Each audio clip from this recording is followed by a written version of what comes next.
So guys welcome back to my YouTube channel tag with Abhiraj. तो आज मैं आपको वीडियो में बताऊंगा कि हम अपने मनी जो है हमारे पैसे मनी हम कहाँ इन्वेस्ट करें, प्रॉपर्टी में ज़्यादा सही रहेगा या बैंक में। सो गाइज़ मैं आपको एग्जांपल के साथ पूरा प्रोसेस समझाऊंगा। जैसे कि फॉर एग्ज़ाम्पल आपके पास हैं, चलो मेरे पास है, चलो मैं अपने से एग्जांपल ले लेता हूँ। मेरे पास हैं 20 लाख रुपीज़। अब या तो मैं इससे प्रॉपर्टी में इन्वेस्ट करूं या मैं इस पैसों को बैंक में अपने अकाउंट में डाल के रखूं। सो गाइस इससे पहले मैं आपको बताऊंगा कि अगर हम पैसे प्रॉपर्टी में इन्वेस्ट करते हैं तो हमें रिटर्न 4 से 5 साल तक ही अच्छा प्रॉफिट मिल सकता है, मोर प्रॉफिट। और अगर हम बैंक में पैसे डालते हैं तो हमें कुछ बैंक हमें 5 to 6% एनुअल इंटरेस्ट देती है।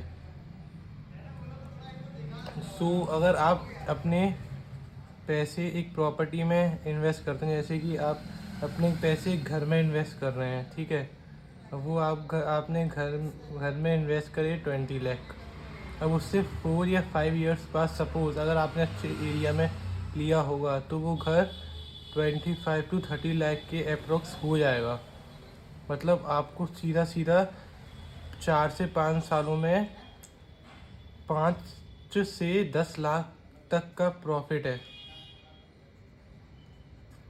और यही सेम चीज़ अगर आप बैंक में डालते 5% to 6% इंटरेस्ट लेते हैं, जैसे कि मैं आपको 6% से देता हूँ, तो 20 लाख की 6% एनुअल इनकम हुई आपकी। 1% हो गया 20,000। तो फिर इस 20 लाख का हुआ 1,20,000। ओके। उसमें से भी आपको बैंक को 10% TDS कटवाना पड़ता है, जो हमारे गवर्नमेंट में जाता है, अपने GOI गवर्नमेंट ऑफ इंडिया में जाता है।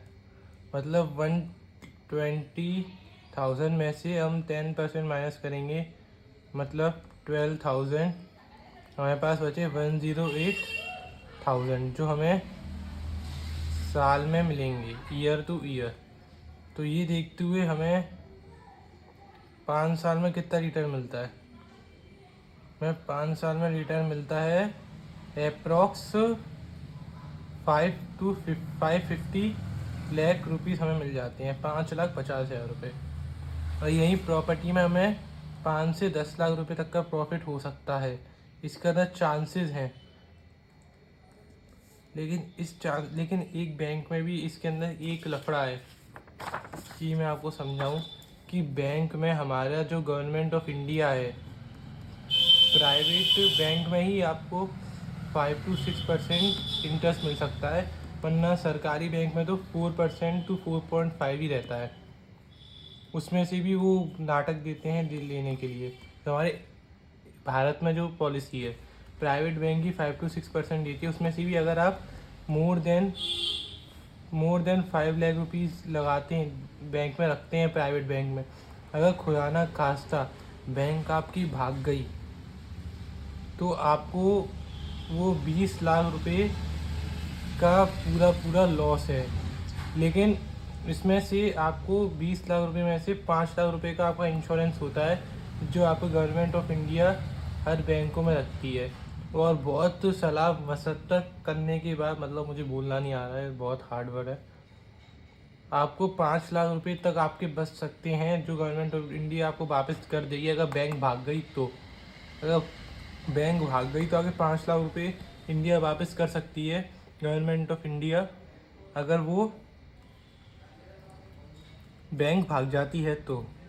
और लेकिन आपको तब भी 20 - 5 15% का 50 लाख रुपीज़ का लॉस हो सकता है। मतलब इसके अंदर रिस्क फैक्टर नहीं तो 40 to 50% रिस्क फैक्टर है।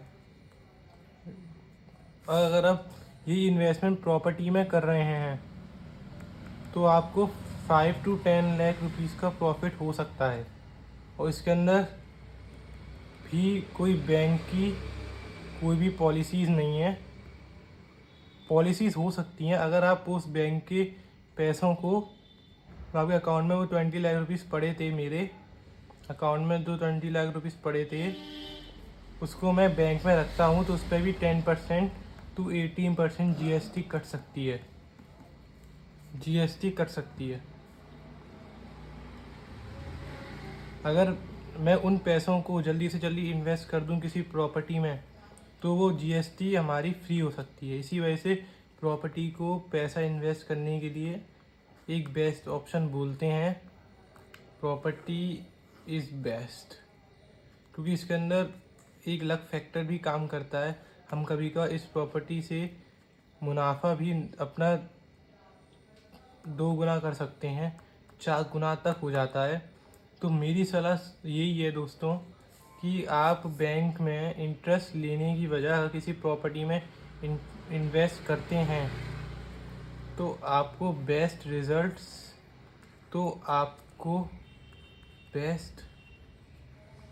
रिजल्ट्स मिल सकते हैं। और गाइस मेरे पास एक बहुत अच्छा ऑप्शन है। अगर आप जैसे मान लो कि मेरे पास 20 लाख रुपए हैं, तो मैं अपनी इंटेलिजेंस कह लो या मेरा तरीका अपने इन 20 लाख रुपए को इन्वेस्ट करने का है। तो मैं इन 20 लाख रुपए में से 15 लाख रुपए तो प्रॉपर्टी में इन्वेस्ट करता, और बाकी जो मेरे 5 लाख रुपए हैं, जो हमारी गवर्नमेंट हमें इंश्योरेंस क्लेम देती है कि कोई बैंक भाग जाएगी तो आपको 5 लाख रुपए तक का क्लेम हो जाएगा। तो मैं 5 लाख रुपए किसी बैंक में रखता जिसमें मुझे अच्छी खासी ब्याज मिल रही हो। इस टाइम अपनी IDFC फर्स्ट बैंक अपने इंडिया में सबसे ज़्यादा इंटरेस्ट दे रही है अपने सेविंग्स अकाउंट पे, जो 6.5% है। उससे नीचे इंडसइंड बैंक का अभी 6% है। कुछ टाइम पहले 7% भी था, लेकिन वो सिर्फ लिमिटेड टाइम ऑफर था, उसके अंदर पैसे लॉक हो रहे थे, लिमिटेड था वो। तो मैं 15 लाख रुपए को अपनी सब्र रख के, हो सकता है मैं 20 बना लेता, हो सकता है मैं 25 बना सकता हूँ, वो तो मेरी लोकेशन के ऊपर जहाँ मैं ख़रीदूँगा वो है। उन 5 लाख रुपए जो मेरे सेफ़ हैं, जिनमें मुझे कोई रट्टेबाजी नहीं है, उसको मैं बैंक में पड़े रहने देता और थोड़ी बहुत ब्याज मिलती। अब जैसे कि ब्याज को देखो, अगर हमें इंडसइंड बैंक 6% ब्याज दे रही है, उन 5 लाख के मुझे महीने में 6% के हिसाब से साल के 30,000 रुपये मिलते। उसमें से भी TDS कट जाता 10%, मतलब कि 3,000 रुपये, मुझे 27,000 रुपये मिलते। भले ही दोस्तों ये थोड़े कम है, लेकिन एक रिस्क फैक्टर तो नहीं है इसके अंदर। मैं कोई गवर्नमेंट को, और जैसे आप 20 लाख रुपए डाल दोगे तो आपको गवर्नमेंट को TDS भी देना पड़ेगा और साथ में टैक्स भी देना पड़ेगा, और यहाँ आपको टैक्स वैक्स कुछ भी नहीं देना है प्रॉपर्टी इन्वेस्टमेंट में। यहाँ आपका टैक्स भी बच जाएगा पूरा 10 to 18% GST जो आपकी बचेगी 4-5 लाख की, और ऊपर से आपको प्रॉपर्टी का पैसा भी मिल जाएगा। अगर आप ज़्यादा अच्छा आपको प्रॉफिट होता है तो आपको वो भी मिल जाएगा। तो ये देखते हुए प्रॉपर्टी ऑप्शन एक अच्छी चीज़ है। अगर आपको एक ऑप्शन हो रहा है, अगर आप रिटायरमेंट हो और आपको आगे कोई काम नहीं करता, आपको आमदनी चाहिए, तो आप सरकारी बैंक में भी 4 to 5% में अपना पैसा डाल सकते हैं बैंक अकाउंट में, क्योंकि सरकारी बैंक तो कहीं भागेगी नहीं, यही भागेगी बस प्राइवेट, जो अपने बाहर की कंपनीज हैं, और ज़्यादातर प्राइवेट ही है इंडिया में, अब तो कोई है नहीं। सिर्फ SBI, state bank of India ही सबसे बड़ा नाम है इस टाइम, जो एक गवर्नमेंट ऑथराइज कंपनी है, बैंक है। तो गाइस अब आपकी मर्जी, आप जो करो। जो मेरा मेरा खुद का वो था एडवाइस, जो मैं आपको एडवाइस अपनी खुद की दे रहा था, माय एडवाइस, तो वो ये है कि मैं ये सब करता जो मैंने आपको बता दिया है। मैं 20 लाख में से 15 लाख रुपए प्रॉपर्टी में इन्वेस्ट करता और बाकी ये 5 लाख बैंक में डाल के रखता इमरजेंसी के लिए। सो गाइस, अगर आपको वीडियो अच्छी लगी हो, लाइक करो, कमेंट करो, शेयर करो हमारी वीडियो। हम ऐसी टेक के ऊपर वीडियो लाते रहते हैं और फाइनेंस के ऊपर, हमारी फाइनेंस के ऊपर वीडियोस आएंगी और टेक्नोलॉजी के ऊपर भी वीडियो आएंगी। हम टेक अनबॉक्सिंग भी करेंगे। सो गाइस, मेरी राइटिंग थोड़ी गंदी है लेकिन डोंट माइंड, मैं पेज पे समझा रहा हूँ इसी वजह से। और हम फाइनेंस के अकॉर्डिंग भी बताएंगे हर चीज़, और आप कहाँ पे अपना पैसा इन्वेस्ट कर सकते हैं हम वो भी बताएंगे। So guys, thank you for watching my channel tag with Abhiraj. So guys, ये मेरी पहली वीडियो थी। अगर आपको अच्छी लगी हो तो आप सब्सक्राइब करना और कमेंट भी करना, मेरी कमियां भी बताना आप, क्योंकि आप ही ऑडियंस हैं, आप ही कमी बताएंगे। So guys, thank you for this video.